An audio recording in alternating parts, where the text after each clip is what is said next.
Hello everyone, मैं ओम प्रकाश प्रजापति। आज true media के पॉडकास्ट में आपको एक ऐसे मेहमान से मिलवाते हैं जो कवि हैं, साहित्यकार हैं, लेखक हैं, राजनीतिज्ञ हैं और वरिष्ठ समाज सेवी हैं।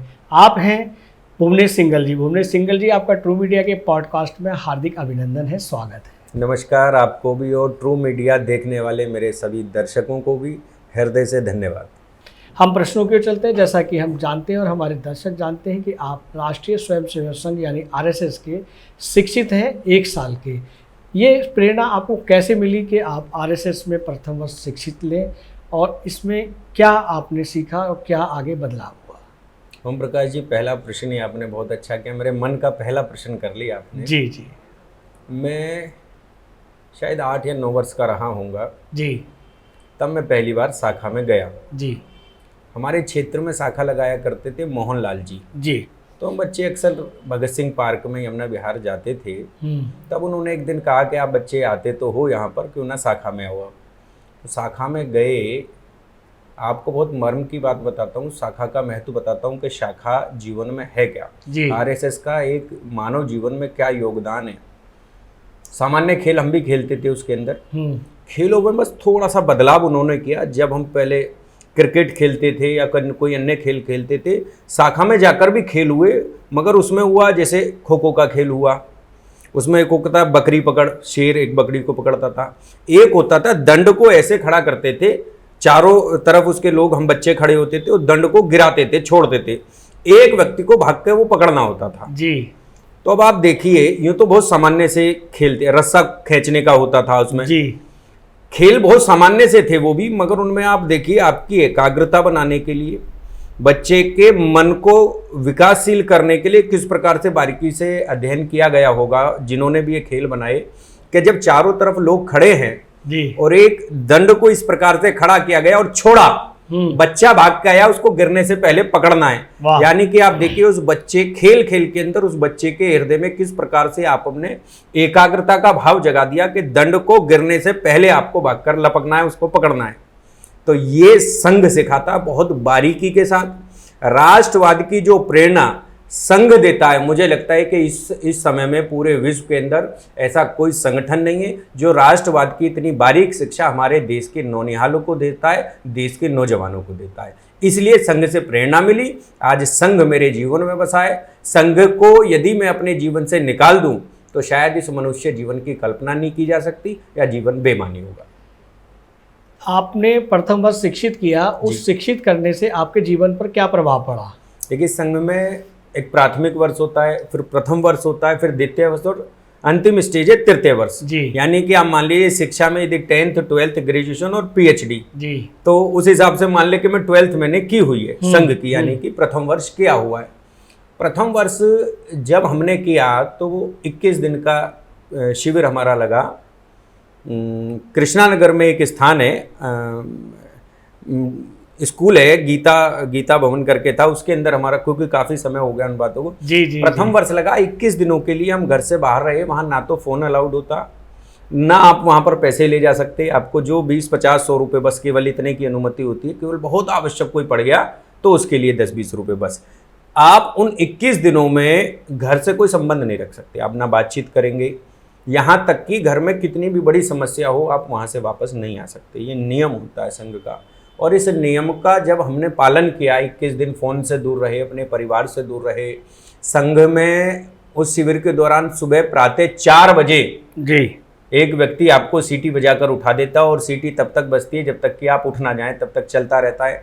अगर आप तब भी नहीं उठे तो 4:15 से 4:30 के बीच भजन मंडली आ जाती है। वो आपके कान के पास ढोलक बजाती रहती है, और आपको कुल मिलाकर 4:30 तक हर हालत में उठना और 5 बजे तैयार होकर आपको शाखा स्थल पर पहुंच जाना। रात को 10 बजे तक का एक क्रम चलता है, लगातार चलता है।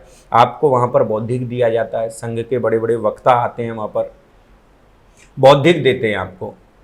कई बार संघ में ये भी देखा गया है, जो संघ के विरोधी मानसिकता के लोग हैं वो कहते हैं कि आखिर संघ में होता क्या है, संघ में क्यों लोग ये जुगट बनाकर बैठते हैं। शाखाओं में हम जब बैठते हैं, एक साथ बैठते हैं, मैं आपके चैनल के माध्यम से उन सभी लोगों से आह्वान करता हूं कि यदि संघ को जानना हो तो मेरा निवेदन है कि दूर से रहकर उसका जो है पूरा आप उसको ना कहें कि दूर से देख करके क्या होता है, एक बार मेरा निवेदन है कि संघ की शाखाओं में आ जाएं।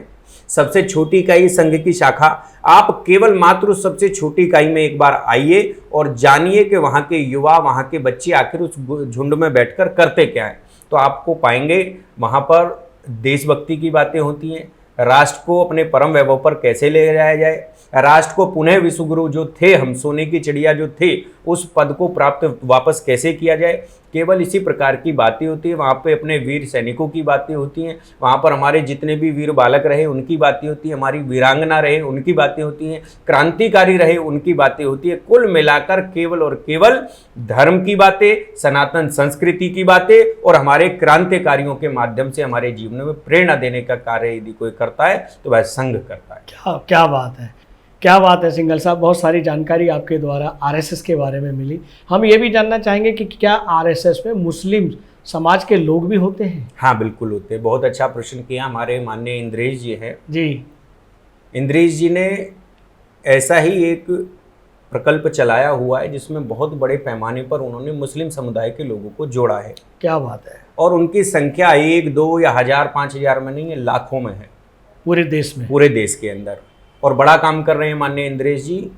उसमें जो मुस्लिम समाज के लोग जो जुड़े, पहले तो उनमें भी हिचक थी क्योंकि उनके जितने भी मुल्ला मौलवी हैं इन सब लोगों ने उनको इस प्रकार भ्रम से डाला हुआ था कि जैसे संघ उनके लिए कोई अछूत हो या उनके लिए कोई खतरा हो। मगर जब लाखों मुस्लिम संघ की शाखाओं में जाने लगे इंद्रेश जी के माध्यम से जी, तो उन्होंने भी जाना कि संघ तो केवल और केवल एकमात्र राष्ट्रवाद की शिक्षा देता है। संघ का कार्य मदरसों जैसी शिक्षा देना नहीं है, संघ का कार्य केवल अपने धर्म की शिक्षा देना नहीं है, संघ का कार्य यह नहीं है कि नन्हे नन्हे बच्चों के अंदर आप देश विरोधी गतिविधियों का समर्थन करने वाली सोच का डेवलप करें। संघ का लक्ष्य केवल एकमात्र यही है कि देश का वो नागरिक, चाहे वह हिंदू समाज से हो, चाहे मुस्लिम समाज से हो, चाहे ईसाई समाज से हो या अन्य किसी भी धर्म से हो, किसी भी जाति से हो, किसी भी संप्रदाय से हो, केवल उनका एकमात्र लक्ष्य होता है कि इस देश के नौजवानों में देशभक्ति की बात को डाला जाए, धर्म की बात को डाला जाए और विशेष रूप से सनातन संस्कृति के झंडे को उनके हृदय में इस प्रकार लहराया जाए कि जब वो अपने यौवनावस्था को प्राप्त करें तो देश में जो विचार भगत सिंह के थे, जो विचार चंद्रशेखर के रहे, जो रानी लक्ष्मीबाई के विचार रहे, इस देश के लिए अपने जीवन को कुर्बान कर देने की भावना जो रही, वही भावना को जन्माने का काम संघ करता है। हमारे देश को आज़ाद हुए 77 वर्ष के लगभग हुए हैं और हमारा जो आरएसएस का जो संस्था है ये बहुत आज़ादी से पहले की है। बावजूद उसके हमारे बीच में, हमारे देश में अल्पसंख्यक के लोग जो है एक भ्रम फैलाते हैं और भारत को अखंड भारत नहीं होने देते हैं। इसके पीछे ये प्रयास कब तक चलेगा या हमारा अखंड भारत कब तक हो पाएगा? देखिए, अखंड भारत की कल्पना को यदि साकार करना है तो सबसे पहले उन बिंदुओं पर ध्यान करना होगा कि आखिर वो कौन से कारण रहे जो अखंड भारत खंड खंड हुआ। जी, जब तक किसी भी वृक्ष की जड़ों को नहीं आप पहचानेंगे, उन जड़ों में क्या खामियां रही जो वृक्ष सूखा, तब तक आप वृक्ष को हरा भरा पुनः नहीं कर सकते। सबसे पहले जानना पड़ेगा कि वो कौन कौन से कारक रहे जिनसे भारत अखंड हुआ। उन कारकों को यदि पहचान कर उन पर काम करने का प्रयास किया तो निश्चित मानिए कि आपको शाखाओं पर, वृक्ष की शाखाओं पर, पत्तियों पर, तने पर काम करने की आवश्यकता नहीं है। आवश्यकता केवल है तो एकमात्र जड़ों पर काम करने की आवश्यकता है, यानी कि उन कारकों को खोजने की आवश्यकता है जिनके कारण भारत खंड खंड हुआ। उन खंड खंड होने वाले कारकों को पहचान कर जिस दिन इस देश के नौजवान को वो बताना सीख गए हम लोग कि ये कारक रहे, ये कारण रहे इस देश को खंड खंड करने के, आप यकीन मानिए 90% हल उस दिन इस भारत को अखंड बनाने का उस दिन निकल जाएगा। जो हमारा खंड खंड भारत है वो अखंड भारत होने में कितना वक्त लगेगा? देखिए, अखंड भारत कितने दिन में होगा ये तो मैं आपको बिल्कुल एग्जैक्ट नहीं बता सकता, पर हाँ एक बात जरूर कहता हूँ कि मैं भारत विश्व गुरु पुनः कितने दिनों में होने वाला है ये मैं आपको पूरे विश्वास से कह सकता हूँ। आप यकीन मानिए कि यदि भारतीय जनता पार्टी की सरकार के लिए या मोदी सरकार, विशेष रूप से मैं इंगित करना चाहता हूं क्योंकि पॉडकास्ट है, हम साहित्यिक चर्चा विशेष रूप से कर रहे हैं, तो मोदी सरकार, मोदी जैसा नेतृत्व यदि इस देश के अंदर अगले और 10 से 15 वर्ष रहता है तो आप यकीन मानिए ये भारत विकसित भी होगा, हम हमेशा विकासशील रहे, झूलते रहे। पिछले जब से 77 वर्षों से देश की आज़ादी के 7 दशक हम केवल इसी विषय में झूलते रहे। पहला कदम है जब हम शान से कहते हैं हम विकसित होने के बिल्कुल मुहाने पर खड़े हैं। एक चोट और लगने की देर है। मोदी जी का एक नेतृत्व जिस दिन इस देश को और मिलेगा, अगला 29 का नेतृत्व जैसे ही मोदी जी को मिलेगा, आप यकीन मानिए देश विकसित भारत की कतार में खड़ा होगा। और जिस दिन भारत विकसित भारत होगा उसके बाद अगला लक्ष्य भारत को विश्वगुरु बनाने का होगा। और ये भारत विश्वगुरु बनकर रहेगा, इसको दुनिया की कोई शक्ति रोक नहीं सकती। एक यकायक प्रश्न मेरे मन में, सामाजिक प्रश्न आया है सिंघल साहब, कि हम विश्वगुरु की ओर अग्रसर हैं, लेकिन आजकल के जो हमारे युवा हैं, युवा दंपति हैं, चाहे वो लव मैरिज करते हैं या अरेंज मैरिज करते हैं, उनकी संख्या न्यायालयों पर तलाक लेने के लिए बढ़ती जा रही है। उनके आपसी तालमेल, आपसी संबंध, आपसी विचार शिक्षित होने के बावजूद भी नहीं बन पाते। ये क्रम, ये संख्या तलाक लेने की या संबंध विच्छेद करने की संख्या दिन प्रतिदिन बढ़ती जा रही है। ये एक चिंतन का विषय है।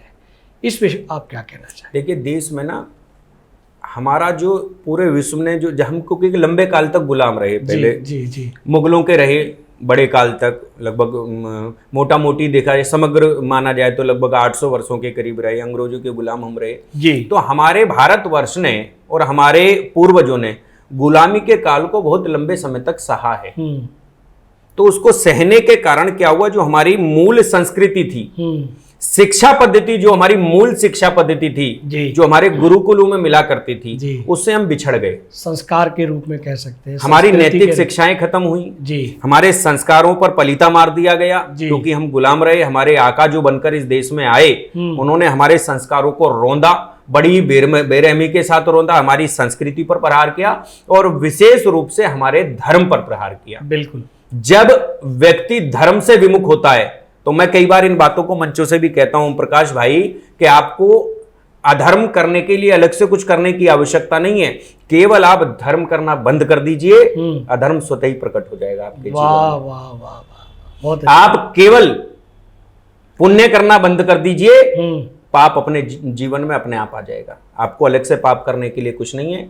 पुण्य से विमुख व्यक्ति ही पापी होता है, वाह। धर्म से विमुख व्यक्ति ही अधर्मी होता है। केवल मूल इतना है, जब जब हम धर्म से विमुख हुए, इस प्रकार की आपदाएं इस देश पर आई हैं, इस समाज पर आई हैं। आप यकीन मानिए शिक्षा पद्धति में इस समय बड़े बदलाव की आवश्यकता है। केवल हमको शिक्षा नहीं चाहिए, शिक्षा के साथ साथ में नैतिक शिक्षा भी चाहिए, सांस्कृतिक शिक्षा भी चाहिए हमको। जिस दिन ये नैतिक शिक्षा और सांस्कृतिक शिक्षा इस राष्ट्र में प्रथम हो गई, आप यकीन मानिए जिस प्रकार के केस आप बता रहे भारत में, ये आना बंद हो जाएंगे। बहुत बढ़िया, बहुत अच्छी जानकारी आप हमारे दर्शकों को दे रहे हैं।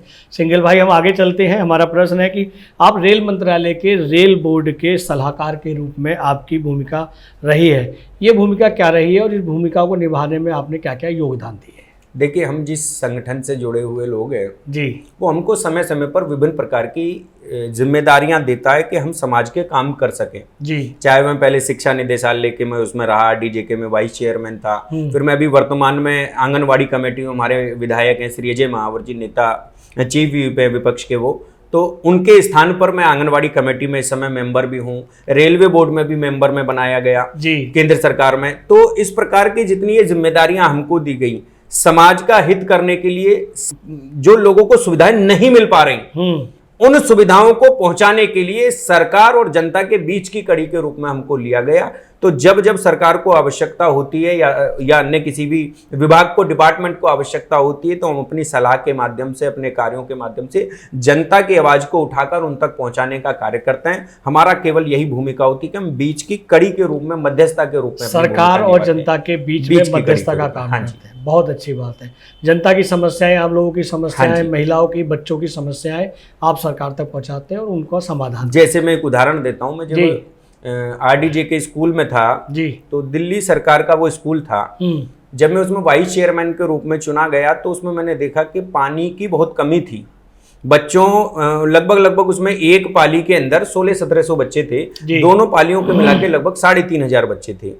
पानी की टंकी उसमें मात्र 1000 लीटर की थी।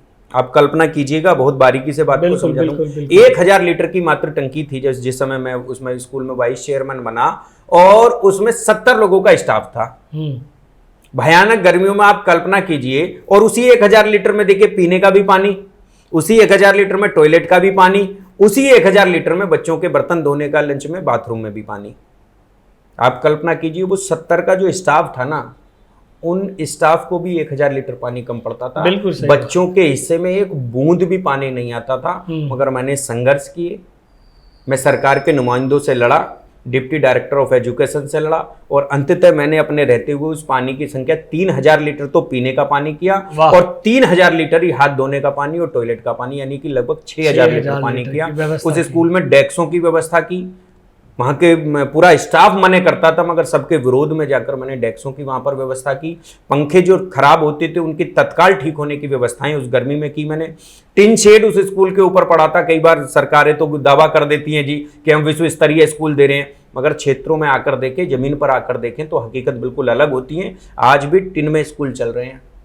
जो लोग कहते हैं ना स्विमिंग पूल हमने स्कूलों में बना दिए, होगा कोई एक उदाहरण पूरी दिल्ली भर के अंदर, मगर अब वास्तविकता हम लोगों के क्षेत्रों में आकर देखिए, पीने का पानी हम नहीं दे पा रहे हैं। इससे ज्यादा शर्म की बात राजनीति के लिए क्या होगी, जब हम अपना हवा महल खड़ा कर लेते हैं, राजमहल बना लेते हैं, जब हम ये दावा करके आते हैं कि मैं कोई बंगला नहीं लूंगा, और उसके बावजूद भी हम 2 बंगलों को मर्ज कराकर एक बंगला बनवा लेते हैं। यानी कि आज तक के जितने भी मुख्यमंत्री हुए उनसे भी बड़ा बंगला जब हम ले लेते हैं, 8 लाख के पर्दे लगा लेते हैं, करोड़ों की टाइलें लगा लेते हैं, तब हमारे लिए राजनीति के लिए आईना दिखाने का काम करते हैं।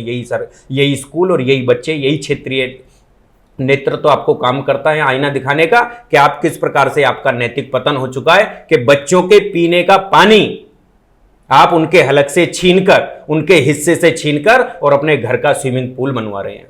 शर्म की बात है ये राजनेताओं के लिए। बड़े दावे के साथ कहता हूं मैं, बहुत आक्रोशित होता हूं मैं इन बातों पर। बहुत शर्म की बात है प्रत्येक राजनेता के लिए, चाहे वो मैं हूं या अन्य कोई हो। यदि हम अपने देश के नौनिहाल के भविष्य का पानी ले रहे हैं और अपने स्विमिंग पूल में डाल रहे हैं, तो इससे ज्यादा मरने की कोई बात नहीं है। ये राजनीति हो सकता है आज आप राजनीति में बड़े पदों को लेकर चले जाएं, मगर आने वाला समय कभी आपको क्षमा नहीं करेगा। और राजनीति का ये गिरता स्तर, इसका यदि कोई कारण होगा तो आने वाला भविष्य केवल और केवल एकमात्र आपको मानेगा, और आपकी आने वाली पीढ़ी भी। जिस दिन इस भारत को पुनः गुलामी की ओर कोई ले जाएगा और आपके बच्चे आपसे प्रश्न करेंगे, पापा आप मेरे राज्य के मुख्यमंत्री थे, आपने तब किया जब हम गुलामी की ओर जा रहे थे, जब हम संकटों के दौर से गुजर रहे थे, तो आपकी हिम्मत नहीं होगी अपने बच्चे से आंख मिलाने की। आप नजरें झुकाने के अलावा कोई आपके पास अवसर नहीं होगा। सिंघल साहब बहुत अच्छी जानकारी दे रहे हैं आप, और बात कर रहे हैं दिल्ली सरकार की, जो देश की राजधानी है। हम यहाँ पर यह भी जानना चाहेंगे, जब आप पानी की बात कर रहे हैं, तो जो दिल्ली सरकार है, दिल्ली सरकार ने पूरे दिल्ली प्रदेश के लिए बिजली और पानी फ्री की योजना चला रखी है, वर्तमान में भी है। तो जो फ्री का जो लालच है या फ्री का जो लॉलीपॉप है, वो तमाम दिल्ली की जो 2 करोड़ की जनसंख्या वो सबके लिए दे रखी है। तो ये इसने आम जनता के लिए दे रखी है या झुग्गी झोंपड़ी के लिए दे रखी है। तो क्या इसमें ऐसे भी लोग हैं जिन्होंने फ्री पानी और फ्री बिजली लेने के लिए मना किया हो? बिल्कुल, देखिए वैसे तो विषय राजनीति में चला जाएगा, हम साहित्यिक चर्चा के लिए बैठे हैं, पर फिर भी राजनीति और साहित्य भी जुदा नहीं है जी। साहित्य यदि जनता के हित की बात करता है, समाज के हित की बात करता है, तो राजनीति को भी समाज के हित की ही बात करनी चाहिए। आपने बिल्कुल सही विषय रखा कि बिजली पानी जैसा ये विषय जैसे फ्री वाला चल रहा है। मैं एक बात जानना चाहता हूं आपसे, एक गरीब परिवार का तबका लगभग कितने की बिजली यूज कर लेगा अगर उसको बिल देना पड़े तो? लगभग 1000 रुपए की? नहीं, इससे भी कम। इससे भी कम, ठीक है, चलिए मान लेते हैं मोटा मोटी 1000 रुपए की बिजली एक परिवार 1 महीने में लाइट में जला लेगा। आपने उसको फ्री दे दी। अब वो फ्री कैसे दी? देखिए, आपके परिवार में एक बुजुर्ग है, उसको अगर पेंशन मिलती सरकार से तो 2500 की पेंशन मिलती, 2500-3000 की कम से, है ना। पिछले 7 साल से हमने पेंशन बंद की हुई है। बिल्कुल, नई पेंशन नहीं बंद रही 7 साल से। बुजुर्ग पेंशन बंद है, वृद्धावस्था पेंशन, नई पेंशन बंद है, नई पेंशन 7 साल से बंद है। तो 7 साल में क्या कोई दिल्ली में बुजुर्ग नहीं हुआ? बड़ी संख्या में, लाखों लोग हुए ना बुजुर्ग, बड़ी संख्या में। तो आपने 2500 रुपए तो उनके बचा रहे हो आप। उस परिवार को 2500 जिसको मिलने थे आप नहीं मिल पा रहे क्योंकि उसकी पेंशन नहीं बंदी। राशन कार्ड पिछले 8 साल से नहीं बने, तो 8 साल से जब राशन नहीं बने गरीबों के, तो आप मानिए के लगभग 500, 700, 800 रुपए का तो उसको लाभ होता अगर राशन कार्ड उसका होता। बिल्कुल, तो बिल्कुल। आपने लगभग 800 रुपए वो बचा लिए उसके। आप 2500 रुपए पेंशन के, 800 रुपए राशन कार्ड के, केवल अभी 2 ही चीज बताई हैं, 3300 रुपए बचा रहे हैं उसके, और आप उसको 500, 700, 1000 रुपए की बिजली मुफ्त देकर उस पर एहसान कर रहे हैं। वो तो एक नादान है, उसको तो हिसाब लगाना नहीं आता। आपको तो आता है, आप तो ऐसे जालिम व्यापारी ना बनिए कि किसी के 1,000 रुपए का झुंझुना देकर उससे 2,500 रुपए की तिजोरी कब्जा ली आपने उसकी, 3,500 रुपए की तिजोरी कब्जा ली आपने उसकी। 3,500 रुपए में देश की जनता से भी ये बात कहता हूं कि आपके 3,500 रुपए सरकार मारती है, तब जाकर आपको 1,000 रुपए की बिजली फ्री देती है। वाह, बहुत अच्छी बारीकी से आपने ज़मीन से जुड़कर जानकारी दी। हमारे दर्शक देख रहे हैं, बहुत ही अच्छा लग रहा है, बहुत लाइक और कमेंट्स कर रहे हैं। हम आगे बढ़ते हैं। सिंघल साहब, अनहद काव्य धारा की आपने एक संस्था की स्थापना की। इस संस्था को स्थापना करने की आपको कैसे आवश्यकता पड़ी और इसके उद्देश्य क्या है?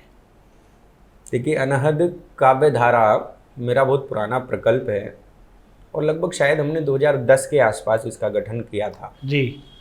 लक्ष्य केवल एकमात्र यही था कि जो देश के नौजवान कवि हैं, जो नई पीढ़ी के कवि अब चलकर आ रहे हैं, शुरुआत में उनके पास कोई मंच नहीं होता, कोई अवसर नहीं होता, तो हमने एक अवसर क्रिएट किया कि अनहद काव्य धारा मंच के माध्यम से ऐसे नए कवि, किशोर कवि जो बिल्कुल अभी इस क्षेत्र में बिल्कुल नवांकुर जिनको कह लो, बिल्कुल इस क्षेत्र में आ रहे हैं, उनके पास कोई अवसर नहीं है कविता सुनाने का। तो हमने अनहद काव्य धारा के माध्यम से एक ऐसा मंच बनाया कि जिस पर नए कवि आए, अपनी कविताएं सुनाए और उनका टैलेंट समाज के सामने तक जाए। और आज आपको जानकर हैरानी होगी कि उस अनहद काव्य धारा के अनेक कवि आज लाल किले तक पहुंचे और देश में बड़ा नाम कमा चुके हैं। वाह वाह वाह वाह। इसके साथ हम सिंघल साहब ये भी जानना चाहेंगे कि आप राष्ट्रीय कवि संगम, जो एक बड़ी प्रसिद्ध देश की संस्था है, इसके आप दिल्ली प्रदेश के अध्यक्ष हैं। इस संस्था के माध्यम से भी आप साहित्यिक नामांकुर और वरिष्ठ साहित्यकारों के लिए या अन्य कार्यों के लिए क्या करते हैं? देखिए, जब कोई एक प्रकल्प आप शुरू करते हैं तो आप जब धीरे धीरे आप पे का दायरा अधिक लोगों का हो जाता है तो आपको बड़े काम करने के लिए और मजबूत लोगों की आवश्यकता पड़ती है जी। तो ऐसे ही मेरे जीवन में, मेरे संपर्क में लगभग 2011-12 के आसपास की बात है, आदरणीय श्री जगदीश मित्तल जी जो स्वयंसेवक भी हैं और राष्ट्रीय कवि संगम के राष्ट्रीय अध्यक्ष हैं जी। मैं उनके संपर्क में आया, उनके चरणों में बैठने का अवसर मिला। तो अभी वर्तमान में उन्होंने लगभग 1.25 वर्ष पहले मुझको राष्ट्रीय कवि संगम का दिल्ली प्रदेश का अध्यक्ष बनाया। हमने एक नई टीम जोड़ी। नई टीमों को लेकर अब हमारी एक मासिक काव्य गोष्ठी चलती है दिल्ली प्रदेश राष्ट्रीय कवि संगम की, प्रशांत विहार रोहिणी में जी। प्रति माह हम एक काव्य गोष्ठी करते हैं और उस काव्य गोष्ठी के माध्यम से जितने भी लोग हमारे पास आते हैं उनमें 1 महीने पहले हम उनको पहले एक विषय देते हैं। जैसे इस बार हमने गुरु नानक देव जी विषय दिया हुआ है, जो अगले माह आने वाला नवंबर 5 तारीख को हमारी गोष्ठी है नवंबर में। तो गुरु नानक देव और गंगा, क्योंकि दशहरा, उस गंगा दशहरा, उसमें पवित्र स्नान उसमें आ रहा है जी। तो गंगा नदी और हमने गुरु नानक देव 2 विषय दिए हैं। तो अब इस पर देश के जो नए युवा कवि उस पर कविताएं लिखकर लाएंगे, उनको एक प्रतियोगिता के रूप में हम उनसे कविताएं सुनते हैं और उनसे 2 विजेताओं को हम नगद पुरस्कार भी देते हैं और साथ में धनराशि के साथ में हम उनको प्रतीक चिन्ह, अंग वस्त्र देकर राष्ट्रीय अध्यक्ष जी, हम, अनिल अग्रवंशी जी, राजेश चेतन जी, पीके आजाद जी, रोशन कंसल जी, ऐसे हम सब लोग मिलकर उनको सम्मानित भी करने का कार्य करते हैं। इससे 2 लाभ समाज को भी हो रहे हैं, साहित्य को भी हो रहे हैं जी। एक तो आपके पास विभिन्न विषयों पर कविताएं आ रही हैं। अक्सर क्या हो रहा है, भी वर्तमान कविता का दौर एक करवट लेने की दौर में है। हम राष्ट्रीय कवि सम्मेलनों से निकलकर अब हास्य कवि सम्मेलनों की ओर जा रहे हैं। कोई परहेज नहीं है, हास्य कवि सम्मेलन जीवन में परम आवश्यक है, मगर समग्र रूप से केवल हास्य कवि सम्मेलनों की ओर जाना तो कहीं भविष्य के लिए एक बड़ी चिंता का विषय भी बनने जा रहा है, साहित्य के लिए भी। हाँ जी, साहित्य के लिए भी।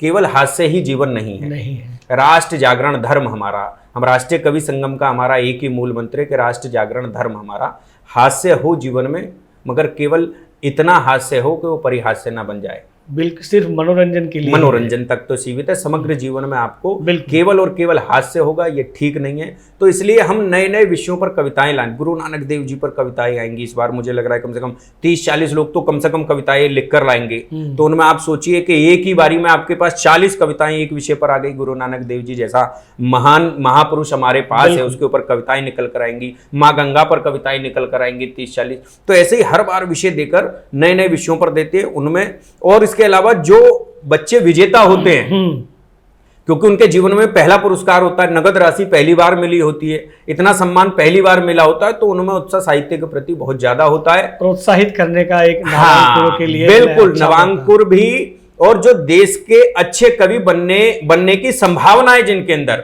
वो कभी आगे निकलकर आप देखिएगा इस देश का नाम रोशन करेंगे। कहीं हमको भी संतोष होगा जो आज ये बच्चा कवि बड़े मंचों पर है, ये कहीं ना कहीं इसके को आगे लाने में हमारा भी योगदान है। इसी मन के साथ हम कार्य बहुत अच्छा कार्य कर रहे हैं। ये जरूरी है, क्योंकि जिस तरह से हमने समाज की बात की, संस्कारों की बात की, जो बिखर रहा है, साहित्य ही होता है जो समाज को जोड़ता है। बिल्कुल, हम साहित्य की बात कर रहे हैं, आप एक लेखक हैं, कवि हैं, तो आपके लेखन की प्रेरणा क्या होती है और लेखन से क्या प्रेरणा लेते हैं? देखिए, मेरे यूँ तो मैंने लगभग सभी विषयों पर लिखा है कविताएं तो मैंने, पर मुख्य रूप से जो मेरा विषय होता है वो सांस्कृतिक राष्ट्रवाद होता है जी।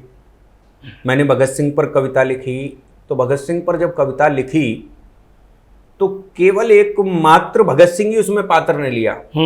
भगत सिंह जैसे व्यक्ति तो इस देश में बहुत सारे हुए, मगर भगत सिंह ही इतने लोकप्रिय क्यों हुए, भगत सिंह ही इतने महान क्यों हुए कि आज भारत रत्न जैसा सम्मान भी उनके नाम के आगे छोटा लगता है कि ऐसा क्या कार्य किया होगा, क्रांतिकारी तो बहुत हुए। वाकई। तो भगत सिंह ने अपने जीवन काल में जो मुख्य काम किया, भगत सिंह के जीवन से जोड़कर मैंने उस कविता को लिखा। एक प्रसंग आता उनमें कि जिस समय भगत सिंह जी पकड़े गए तो उनको तय था कि हम तो गुलामों के शासन में रह रहे हैं, तो उससे क्या फरियाद करेंगे कि हमको क्षमा करेगा वो जी, हम तो प्राण देने के लिए निकले, तो क्षमा की कामना तो उनके मन में थी नहीं। तय था कि फांसी होनी है, ये जो केस चल रहा है सब तो ढकोसला है, मैं तो फांसी होनी है, तय था ये। मगर उन्होंने एक लक्ष्य बनाया कि जाते जाते भी उन्होंने महसूस किया कि इस देश का नौजवान लड़ने तो निकल गया मगर हथियार उसके पास नहीं है। बहुत मर्म की चीज बता रहा हूं कि उसमें हौसला तो है, जज्बा तो है लड़ने का, आजादी वो भी चाहता है, मगर आजादी लेने के लिए जब निर्दयी लोगों से लड़ा जाता है ना जी, तो आपको हथियारों की आवश्यकता पड़ी है। आप राक्षस के आगे आप सोचे कि हाथ जोड़कर काम चलने वाला है, या एक गाल आगे करके एक रैपट लगवाने के बाद ये कह देना कि मेरे दूसरे गाल पर भी मार ले, तो ये मनुष्यों में तो चल जाएगा, मगर यदि आपका युद्ध राक्षसों से हो तो आप कल्पना कीजिए कि फिर ये विनम्रता आपकी नहीं चलने वाली, आपको मार दिया जाएगा, आपको खा जाएंगे लोग। भगत सिंह ने सोचा कि हमारे देश के नौजवान अंग्रेजों से लड़ने तो निकल गए सर पर कफन बांधकर, मगर उनको अभी बम बनाने का तरीका नहीं आता। वाह, हथियार उनके पास नहीं है। उस समय किसी क्रांतिकारी पर हथियार बनाने का साधन नहीं था, बम बनाना नहीं आता था। इन्हीं की टीम का एक साथी था जिसको बम बनाना आता था। संयोग देखिए कि भगत सिंह तो गिरफ्तार हुए, उनको कटघरे में खड़े थे। वो जो इनका साथी था जिसको बम बनाना आता था, वो अंग्रेजों से मिलकर इनके विरुद्ध गवाही देने के लिए खड़ा था, सरकारी गवाह बनकर। अंग्रेजों ने सोचा कि एक व्यक्ति हमारे पास था, वो भी टूट गया और किसी को बम बनाना आता नहीं है, तो इस पूरे प्रकरण में जो भगत सिंह ने भगत सिंह को भगत सिंह बनाया, वो इस विषय ने बनाया कि वो सबके सामने उन्होंने अपनी योग्यता से उस व्यक्ति से भरी सभा के अंदर, जहां असंख्य पत्रकार बैठे थे जो उस कार्यवाही को लाइव दिखाने वाले थे, अगले दिन अखबारों में छापने वाले थे, सैकड़ों लोग वहां पर बैठे थे उस कार्रवाई को देखने, उन सबके सामने उस सरकारी गवाह को उकसाकर उन्होंने उससे बम बनाने का तरीका सीख लिया। और वो बम बनाने का तरीका जब पत्रकारों ने वहां पर उसको लिखा तो अगले दिन वो सारे अखबारों ने छापा, और वही था कि जिससे देश का बच्चा बच्चा बम बनाना सीखा।